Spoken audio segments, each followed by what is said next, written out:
عليكم. اتعرف بحضرتك؟ انا احمد صالح. اهلا وسهلا يا استاذ احمد.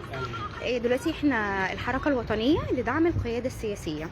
حضرتك معانا، ايدينا في ايدين بعض ان احنا نحاول ان احنا نوصل بلدنا لاحسن مكانه باذن الله. واكيد كلنا نتمنى ان بلدنا توصل لاحسن مكان في الدنيا كلها. طبعا. واكيد كلنا ايدينا في ايدين بعض. مصر ان شاء الله هتعدي كل الازمات اللي هي فيها باذن لان الله. مصر عدت عليها ازمات اكتر من كده بكتير. والحمد لله التاريخ هو اللي قال كده مش انا اللي بقوله. تمام. عدت على مصر ازمات، هزمنا بالانقطاع، خسرنا السلفيين زي ما الامام الشعراوي قال. لو شفنا الفيديو البسيط اللي بتناقش دقيقتين الشيخ الشعراوي لخص في تاريخ مصر كله. من كسر الهجماتيه بالتتار، تغلب مصر على الصليبيين، والدفاع عن الاسلام وعن العروبه وعن الحريه تقريبا في العالم كله هي مصر. ملخص الثلاث حروف دول هو اللي انا بقوله ده، دفاعا عن الحق والعدل والحريه والدين هي مصر.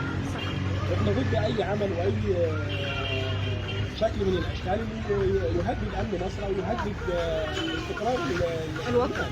صح. الامن اللي عايشه فيه الناس.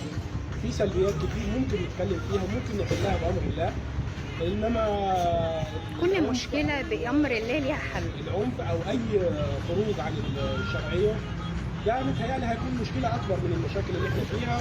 ومصر عانت كتير من العشوائيه دي، وشفنا ايام يعني ان شاء الله اولادنا ما تشوفهاش تاني. يا رب يا رب، ده اللي بنتمناه. احنا عايزين ايدينا في ايد بعض علشان نحاول ان احنا ننشر الامن والامان في البلد دي، وما نسمحش لاي حد يخرب في عقول شبابنا بفوضى جديده وخسائر هتكون اكبر من اي وقت كان.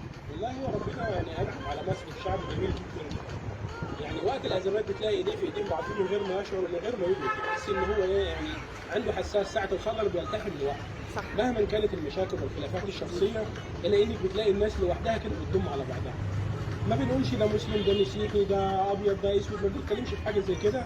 كلنا بنتكلم عن حاجه واحده بس، مصلحه الوطن. صح. الحمد لله يعني ربنا موفقنا في الحته دي، وان شاء الله مصر هتبقى مصر هتبقى افضل بحضرتك وبالناس الشرفاء اللي هم فعلا بيأيدوا بيحبوا الوطن من قلبهم. وان شاء الله كلنا كده نقول تحيا مصر. ان شاء الله تحيا مصر. تحيا مصر.